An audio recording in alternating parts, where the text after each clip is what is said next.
Alright, let's have a look at that now. So before I start this video, I want to just let you know that I actually don't know a lot about DATs. My knowledge is very limited and I haven't worked a lot with it, so I can only kind of give you a rough overview of what DATs are and what you can kind of do with it. So DATs are also, like, DAT stands for data operators, and they're dealing with all kinds of like text and script, so and lists and tables and numbers and all that kind of stuff. So to me, kind of not very sexy, but it's very important still, and I think it's super powerful, and I've worked with it a bit. And it's, if you know Python or GLSL, you're not gonna like get around that. And yeah, let's have a look. So let's first look at a simple text DAT. I'm just gonna drop that in here, and it's gonna be empty first. What we can do is make this viewer active and then start typing here. Alright, so yeah, pretty straightforward. You can use this, for example, as a just as a kind of comment or like a note in your network. So if you're like working with other people, or if you like have a project that you're working on longer and you want to like get back to later, so you still understand what you're doing there, you might want to leave a comment like this. They're also working on like actual comment operators, so this is going to be a thing of the past at some point, but yeah, it's still good to know that you can do that. I can do that. Okay, so that's like one thing. You can also just type scripts right in here in the text. And I'm going to show you that in a second. What you can also do is load files and save files. So I could just save this. So you can you right click on here and say save contents. And then I can save this as a text file. Already had one here from a previous attempt, and I can replace that. And now I can, if I change something here, delete this, and now load that in here. I can click on pulse, and then we'll see the contents of that file in here. Okay, and there are many ways, I guess three ways how you can edit this. So one is just what I showed you, if you make this viewer active and then just type something in here. But if you're typing a script, or if you have like a long list of stuff in here, this is going to be annoying pretty quickly. So what you can do is work with an external editor. So you can click on edit here, but before I do that, or before you do that, you want to set up your external editor. So go to your edit and then to preferences. And then when you go to DATs, you can specify your executable file of that editor here. So I'm using Microsoft Visual Studio Code. A lot of people also use Sublime, and there are many great editors out there. You can also specify an editor for tables. Alright, so there's also some other preferences here for DATs. Cool. So then if you want to like use your external editor, just click on edit here and it's going to open, and if you save something there, it's going to be updated in here. Okay, let's look at, there's also a third option. You can right click in here and say edit content and text port, and this thing opens and you can type in here, and if you close this, then it's going to be updated in there. So this might be a bit better, but it's still not great. So the external editor is, I think, the best choice. Okay, say we want to write a simple script, and to do that, I'm going to use a little noise in here. Let's like a noise top, and I'm also going to drop a null in here, which I'm going to turn the display on for. Yeah. Anyways, okay, so there are many ways to do this now. Let's say I want to do two things. one is I want to change the period of this. So obviously I could just drop a chop and then, or I mean, you know, I could just do this manually, but I want to automate that in a way, or do that with an external slider. Let's say I want to do that. So I can just drop a slider in here, and from the comms, there's a slider here, and I could just add a null and then use this value on the period here, and could just change the slider. But that's like the boring way. Let's do it the complicated way. Just so you know that you can do that. So what we can do is type something in here. So we can type OP, so operator, and you might actually want to use this at some point, because you're probably like, I don't know if you know Python or not, obviously, but it's very useful to know the very basics of Python and TouchDesigner. So when you want to talk to an operator, when you want to address an operator, you always type OP, then you open parentheses, and then these little marks there, and then you can type in the name. So it's noise1, and then close that. So right now we're just talking to that, we're not doing anything. And I can type a dot in here and type in par, which stands for parameter. And now I can type another dot, and now I can type in the name of the parameter, and you can always see that underneath here. So you can always see these little names if you click on a parameter. So it's a gain, spread, hormone. I want to talk to the period. So I'm going to type in period here and set this to like 5. So I can like right click on here and run the script, and now this has been set to 5. Cool, and now I could manually change this to 1 and right click on here and say run script. And this is kind of a stupid way to do this, but you can already maybe kind of feel like the power of this actually, because you can talk to any kind of operator and change all their stuff just with the script here. Also, what you can do is, and that's probably a way better way to do this, or just a different way. So you can use a slider, and then we could right click on here at the end of the null, and just add a chop execute here. And a chop execute, there's also just an execute, which I'm also going to drop in here. So I'm just going to talk about this quickly. What an execute does, it just gives you the option of using different kinds of functions, pre-built functions, and if you turn something on like the start and write a script in here, then every time TouchDesigner starts, this function or whatever the contents are inside of this function are gonna run. Okay, so that, and there's a lot of other stuff here as well. And it's kind of the same thing with chops, with the chop execute, but we always need like a chop that we're referencing to, so we can also just drop that in there. And then we have a few options here as well. So right now we just want to work with the value change, and we have to have this turned on. So right now it's already turned on.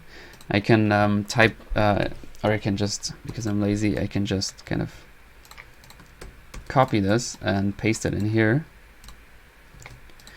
And what I want to do what I want to do now is make this dynamic. So I want to have this. I want to set the value here to be the value here, or the other way around actually. So what I can do, if you look up here, there's a few notes up here that you can see because they have this hashtag here. It says val is the numeric value of the changed sample, and that's what we want to use. So I can just type in val here. And now if I change this slider, you can see I'm changing the period here from an external script in a way. So yeah, that's pretty cool. So that's just one way how you can change parameters, but it's not really full thing because you can just export it like that. Let's say I want to use a script now. Let's say I want to use a button for this. So I'm dropping a button in here, connecting that here. You can see this changed to 0, like the period. And let's say when I click the button, I want to connect these. So I don't, you know, I could just connect these and then we see that beautiful thing in the background. But let's say I want to be able to click the button and then connect them. So to do that, I can go to the on, off to on function. And I need to turn this on. So, and this just means as soon as this becomes 1, so if it changes from off to on, then it runs whatever is in here. So what I can type in here now is OP again. So operator noise 1, talk to that, and now I can say output connectors,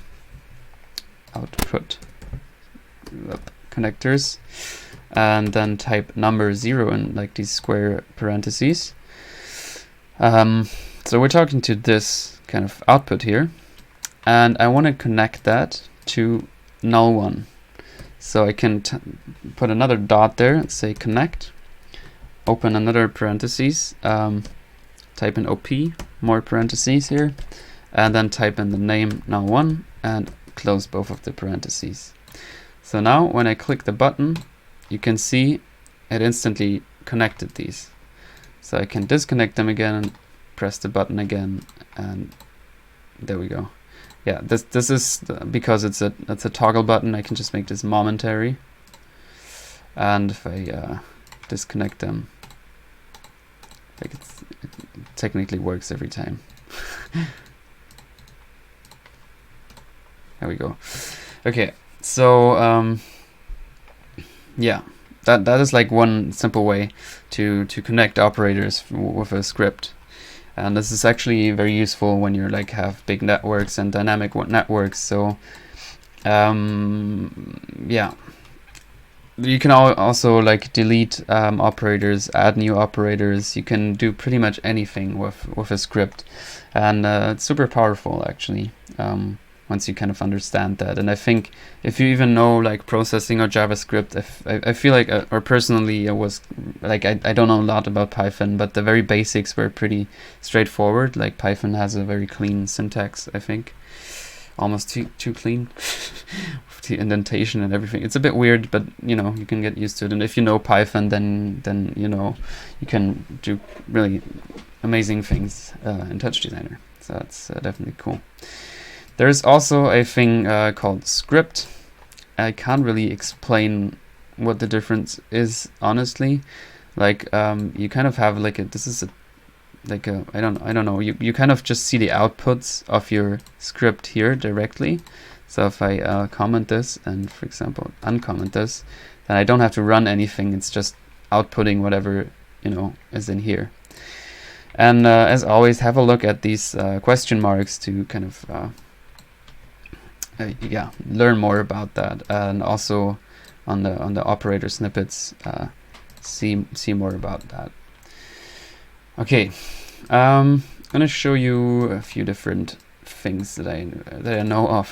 So one is the GLSL top actually. So if you want to write GLSL in TouchDesigner and actually have it output directly, you're not gonna look in DATs. Or you might have looked in that and not found anything. So you need to drop a GLSL top. And then if you then you get like 2 DATs with it. And one is the one where you actually write the code, and the other is just kind of giving you warnings and like kind of errors and stuff like that. And if I just changed, I don't know, this to like 0.5, then you can see instantly the color here changed. So usually you would have probably opened an external editor, and then you can save the file there, and then the output is going to be instantly shown here, and then you can like kind of just, you know, keep working with this and change whatever you want to do, change about it. So yeah, you can import shaders here, and then you just have them right in the top world, which is very cool. And you also have the same thing with like a Phong, for example. What you can do here on a Phong is output a shader, and then just click OK. And then you're going to see a lot of stuff happening here, and you also get different kind of DATs here, and you can just dive in there and change the geometry when you have set this up properly with SOPs and everything. Okay, so just so you saw that. Another basic and important thing about DATs are the tables. So you can just drop a table in here. So it's just like this sheet, how's it called, spreadsheet. You have like columns and rows, and you can type whatever you want to type in there. You can say how many rows and columns you want to have, and you can also, for example, I could type like a 5 in here and like a 3 in there, and now on the noise I could go to the harmonics or something, maybe change this back to 2, go to the harmonics and talk to this operator now. So I could say OP table 1, and then I could just say with squared parentheses, if they're called that way, 0, 0, and then we're grabbing this value at position 0 in the columns and position 0s in the rows, and I could just change this to 1, and now we're grabbing this 3 and so on and so forth. And a great thing about table, or like a different operator that's also kind of in this table layout, is that the folder, for example. So you can drop that in here, and then you have like 2 columns, one with the name and like one with the kind of position in your directory. And for example, you could just drop a folder with like 100 image files or something, and then just kind of grab them from here instantly with a script. So that's actually something I used before, which is super useful. Yeah, all that kind of stuff. Or if you want to, and I'm going to actually make a video on that sometime soon, I hope. Like if you want to make a lyric video or something that you're going to actually work in DATs and work with tables and kind of, so you can also convert, I'm going to show you that as well. We can add a convert DAT now. And now as you can see, it instantly changes to a table. So, just as a simple example, if we just have like different kind of like if we just have lyrics here, we can convert it to a table, and then we can like go through it one line by line, you know. So just so you know that, I don't know why that, I just waited for a couple of minutes for my PC to just do that.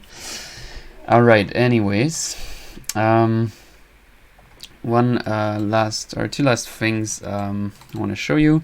It's just if I had a MIDI in control, like a MIDI controller connected to this, you could also get all the data from that in DATs. Same with the keyboard.